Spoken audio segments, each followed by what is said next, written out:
Ok, số đâyទាំងអស់គ្នាថ្ងៃនេះយើងរៀនតទៅនឹង text transform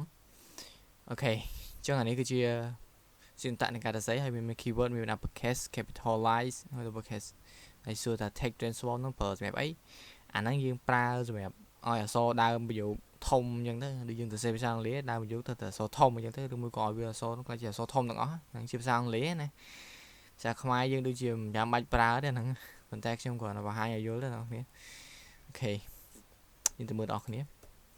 អានេះមានតែភាសាអង់គ្លេសណាភាសាខ្មែរយើងដូចគ្មានត្រូវប្រើយើងគ្មានអក្សរធំសុទ្ធតូចណាទេណាតែគ្រូ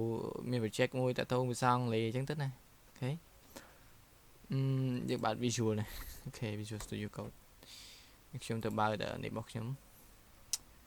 អូខេ website អូខេយើងបើកដើម្បី view វា close វាសិនទៅអូខេហើយយើងជាប់តាំងពីមុនមកណាអូខេទៅមុនទៅនឹងអីគេ tick transform or tick decoration អូខេឥឡូវខ្ញុំមកដាក់h1 ដូចគ្នាទៀត h1 ដែរ h1 ឲ្យធំnokមើល learn CSS អូខេ learn CSS នេះខ្ញុំដាក់ photo ចុះ learn CSS អូខេចឹងយើងទៅ run វាអូខេឃើញវាចេញបែបហ្នឹងឯង100ធំពេកខ្ញុំនេះនៅលើ bridge វាចុះអូខេឃើញធំអញ្ចឹងអូខេអញ្ចឹងឧទាហរណ៍ថាខ្ញុំប្រើខ្ញុំចង់ឲ្យវាអានេះយើងយើងវាយជាអក្សរយើងវាយឲ្យវាធំស្រាប់ឥឡូវខ្ញុំវាយទូចវិញឲ្យយើងសនុកមើលវិញអូ sorry ខ្ញុំវាយវាតូចណានេះកន្លែងនេះ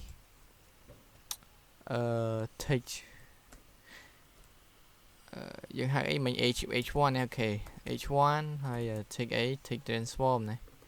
អូខេចឹងបើចង់ឲ្យ capitalize ចឹងន័យថាអាដើមប្រយោគអ្នកដកឃ្លាមួយអក្សរមួយទាំងអស់ហ្នឹងគឺឡើងធំទាំងអស់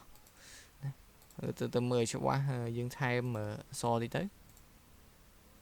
ខ្ញុំថែមនេះlearn ជានេះអក្សរតូចណាខ្ញុំទៅសេអក្សរតូចណាអូខេ CSS learn CSS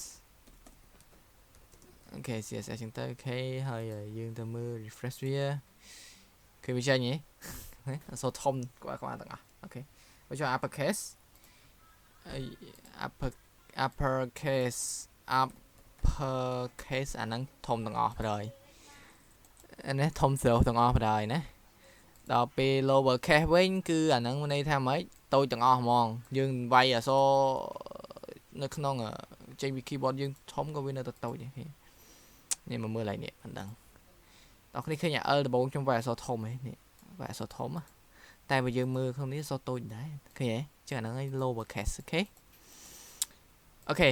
អាហ្នឹងតើតើ text transform ណាហើយវីដេអូបន្តទៀតយើងរៀន text spacing អូខេ